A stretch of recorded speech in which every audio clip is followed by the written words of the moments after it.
Olá, Vinícius, me chamo Ágata e vou contar um relato que mudou a minha vida para sempre e que até hoje me arrepia só de lembrar.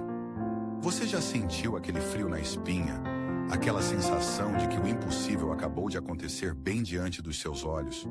Pois bem, prepare-se, porque a história que eu vou te contar é exatamente sobre isso. Sobre o dia em que o céu tocou a terra, ou melhor, tocou o nosso sertão. Eu moro em uma comunidade rural no interior da Bahia, um lugar lindo, de gente trabalhadora, mas que também enfrenta seus desafios. A vida por aqui é simples, o tempo passa mais devagar, mas a fé é algo que pulsa forte no coração de cada um. E foi justamente essa fé que nos sustentou em um dos momentos mais difíceis que já vivemos.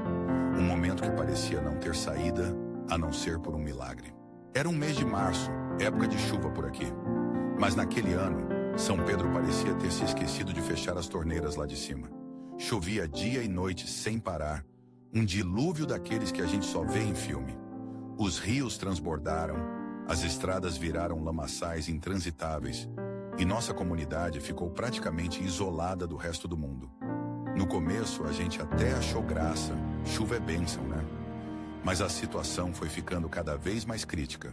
A água começou a invadir as casas mais próximas do rio. As plantações foram todas alagadas e o medo começou a tomar conta da gente. No meio desse caos todo, aconteceu o pior. Meu filho caçula, o Samuel, que na época tinha apenas 6 anos, começou a ter febre alta, muito alta. Eu colocava compressa fria, dava remédio, mas nada fazia a febre baixar. Ele começou a delirar, a respirar com dificuldade, e eu vi que a situação era muito grave. O posto de saúde mais próximo ficava na cidade, a horas de distância em condições normais. Mas com as estradas daquele jeito, era simplesmente impossível chegar até lá. O telefone não pegava direito, a internet então, nem pensar. Eu me senti completamente impotente, desesperada. Meu filho ali, ardendo em febre, precisando de ajuda médica urgente, e eu sem ter o que fazer. O desespero tomou conta do meu coração.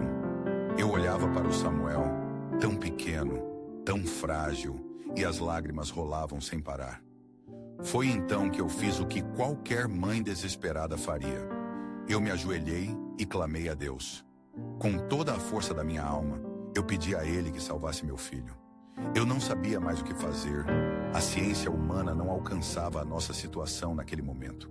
Só me restava a fé naquele Deus que sempre nos amparou, que nunca nos abandonou. Eu orei com todas as minhas forças, pedindo um milagre, pedindo uma luz no fim do túnel. Enquanto eu orava, um pensamento começou a martelar na minha cabeça. O pastor da nossa igreja, o pastor Jonas, era um homem de muita fé. Um homem que sempre nos ensinou a confiar em Deus em todas as situações. Mesmo sabendo que a casa dele era longe, do outro lado do rio, e que também devia estar ilhada, eu senti que precisava falar com ele, que ele poderia me dar um conselho, uma palavra de conforto, ou até mesmo orar comigo. Mas como chegar até a casa do pastor Jonas com aquela chuva torrencial e o rio transbordando? Parecia impossível. Mas a fé, como dizem, move montanhas. E naquele momento, a minha fé me dizia para tentar o impossível. Eu chamei meu marido, o José, e contei a ele sobre a minha ideia. Ele, vendo o meu desespero e o estado do Samuel, concordou em tentar. Nós pegamos nossas capas de chuva, um guarda-chuva velho e saímos de casa debaixo daquele temporal. A caminhada até a casa do pastor Jonas foi uma verdadeira provação. A água batia nos joelhos em alguns trechos. A lama grudava nas botas e o vento forte quase nos derrubava. Mas nós seguimos em frente, movidos pela fé e pelo amor ao nosso filho. Chegando perto do rio, a cena era ainda pior. A correnteza estava forte, a água barrenta e revolta. Atravessar o rio parecia loucura, suicídio. O José olhou para mim com os olhos cheios de medo, e eu confesso que também hesitei por um instante. Mas a imagem do Samuel, febril e delirando, me deu forças para continuar.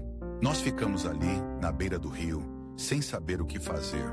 O José tentou encontrar um ponto menos perigoso para atravessar, mas era tudo igual, tudo arriscado demais. Foi então, Vinícius, que aconteceu algo que eu jamais vou esquecer. Enquanto a gente olhava para aquele rio furioso, completamente desesperançados, nós ouvimos um barulho no céu. Um barulho diferente, um barulho forte, mas ao mesmo tempo suave, como um ronco distante. Nós olhamos para cima e vimos, em meio às nuvens escuras e densas, um helicóptero. Um helicóptero no meio daquele temporal, no nosso sertão isolado, era inacreditável. Nós piscamos os olhos achando que estávamos sonhando, mas o helicóptero estava lá, cada vez mais perto, cada vez mais nítido. Ele sobrevoou o rio algumas vezes, como se estivesse procurando um lugar para pousar. E então, para nossa surpresa, ele começou a descer, bem ali, perto de nós, em um pequeno campo aberto que ficava à beira do rio. Quando o helicóptero pousou, um homem vestido com um uniforme laranja saiu da aeronave e veio correndo em nossa direção. Ele gritou, por cima do barulho do motor, perguntando se precisávamos de ajuda. Nós, ainda em choque, apenas balançamos a cabeça afirmativamente. Eu expliquei para ele sobre o Samuel, sobre a febre, sobre a nossa impossibilidade de chegar à cidade. O homem que se apresentou como piloto de resgate ouviu tudo atentamente e disse que ia nos ajudar. Ele nos ajudou a entrar no helicóptero, eu, o José e o Samuel, que estava quase desacordado de tão febril. Em questão de minutos nós estávamos no ar, sobrevoando a área alagada, deixando para trás a nossa comunidade isolada. Eu olhava para baixo, para o rio furioso, para as casas alagadas, e não conseguia acreditar no que estava acontecendo. Parecia um sonho, um daqueles sonhos bons que a gente não quer que acabe nunca. Chegamos ao hospital da cidade em tempo recorde. O Samuel foi atendido rapidamente, medicado e internado. Os médicos disseram que ele estava com uma infecção grave e que se a gente tivesse demorado mais algumas horas, ele poderia não ter resistido. Eu chorei de alívio, chorei de gratidão, chorei de emoção. O meu filho estava salvo, graças a Deus e àquele helicóptero que apareceu do nada. Durante os dias que o Samuel ficou internado, nós tentamos descobrir quem tinha enviado o helicóptero, de onde ele tinha vindo, qual era a missão daquele resgate tão improvável. Ninguém soube nos dar uma resposta. No hospital não havia registro de nenhum pedido de resgate aéreo para a nossa região. Na prefeitura, a mesma coisa. Ninguém sabia de nada.